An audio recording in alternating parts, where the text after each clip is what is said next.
as much as I would prefer the Fallout show to fail, uh, as much as I don't want people to watch it, as much as I'm sure it's like a piece of trash, I do think it has one very big, very glaring positive quality to it. Something that I think a lot of people aren't really going to register or really think about because, the product has already been consumed. But I think Fallout has pretty successfully managed to eclipse The Last of Us TV series without even really trying. Right? It has a higher score. It didn't have to compete with the Mario movie. It's it's a more creative IP in general. Like, I can criticize Fallout all I want for like, it's for what it does and how I don't enjoy it and stuff like that. But at the end of the day, I got a lot of more mileage out of Fallout than I ever would have The Last of Us, right? The Fallout IP actually tries to be creative. It actually has a unique setting and mechanics, and people appreciate have a genuine appreciation for what it is or what it was, rather. Like it's not like The Last of Us, where for the past 10 years people have tried deluding themselves into thinking this is like some genre defining masterpiece. Even now you're seeing people try to tell you that The Last of Us broke the video game adaptation curse. That's the narrative right now, and you just roll your eyes at it. Really, like really, that's what you're gonna go with. But yeah, like I don't think even the most hardcore of The Last of Us fanboys think there's going to be much of a success story with part two. All right, I think there's going to be a huge drop off in quality when when season two gets produced, and I think Fallout, for what it's worth, will continue,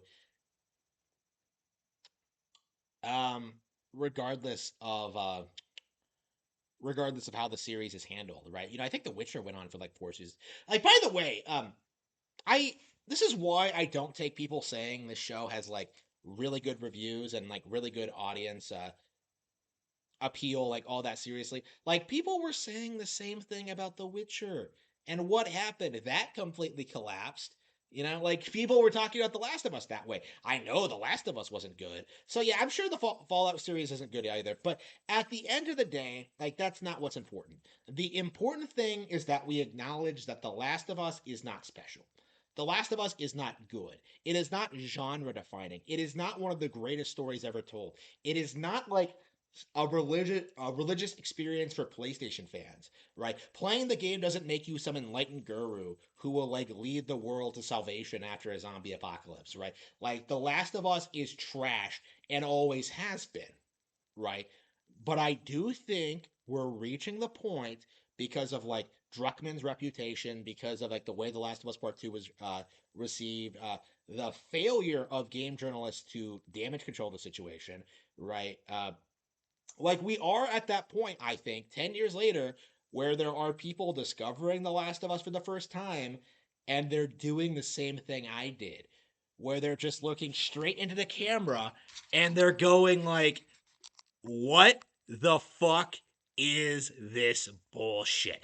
I just saw like a boomer playing through The Last of Us on Twitter, right? Somebody like clipped him responding to the ending. Like I think it was like some millennial streamer like having his dad play through the game for clicks or whatever. And the based boomer is just like, I've seen better movies than this. Like if I wanted to watch a better movie, I would if I wanted to watch a movie, I would just watch a movie.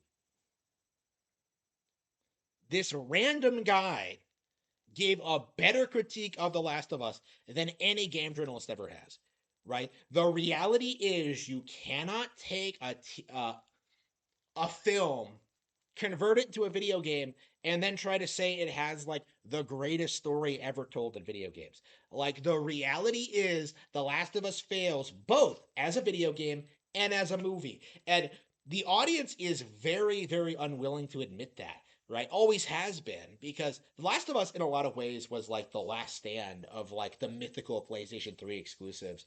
During that entire generation, like Sony gaslit their man child audience into thinking that they were some cutting edge. They produced the best exclusives in the industry, when in reality they were all incredibly mid. Uncharted, Infamous, Ratchet and Clank, Lair. Like Like they Killzone, like they had all these games, and they were just like, oh, they're the best ever. There's no other platform holder in the industry that makes better exclusive than we do. Nintendo doesn't exist apparently. So again, that narrative didn't start collapsing until the PS4 era, and now it's completely gone by the PS5 era. Just look at how badly Final Fantasy VII Rebirth has been doing. Right, half the amount of sales as remake, which also didn't do all that well. So the reality is The Last of Us, because the industry works so hard to promote this as like the best of all time. I've seen both The Last of Us Part 1 and Part 2 be put on like Game of the Year lists, like alongside The Legend of Zelda Ocarina of Time and like Metal Gear Solid 3 and stuff like that. Like, I've seen people try and shill these games as all-time greats, but like in doing so, they completely fail to keep the door open for all the other games that came out after that. You know, like I do think there are several PlayStation games that came out after The Last of Us Part 2 The Last of Us Part 1 that really deserve a lot more credit than that game got. I do think I do think there are better games out there on like every platform, right? But by hyping up Neil Druckmann so much, well, first of all, Druckmann cannot live up to his own hype. Like even now, he's trying to sit there and say that like, oh, I don't have it in me to produce another game. Like, bro, you haven't been relevant for even a decade, and you're already talking like you're some tired old man. Like Hayao Miyazaki is like 85 years old, and he's been putting out films since like 1979. Like, you're really going to like try and pull this card, like, oh, I'm tired. I can't produce things anymore. Like, I put everything I had in The Last of Us Part Two. Like, it's not that spectacular of a story, right? It was no masterpiece, right? If you were an actual genuine talent, you would be putting out banger after banger after banger, or at least trying to. Like that's the thing. Like people can talk all you want about how much like we hate games like people can talk all they want about creators like Hideo Kojima, like Suda51, Swery, Uchigoshi even, like the Danganronpa guy, whatever his fucking name is. Like, you can talk about those guys all you want. At the very least, they make new video games. Okay, at the very least, they're doing something with their careers. Metal Gear Solid alone had more growth and progression in its entire lifespan than Druckmann had in his entire career. Kojima was a huge innovator, an undisputed innovator when it came to like cinematics games. Metal Gear Solid 1 is still better acted and has a better plot than anything Neil Druckmann has ever worked on. But you don't see the audience acknowledge that. Like the reality is, The Last of Us is not a very, very, very good video game, and it is not a very good TV series.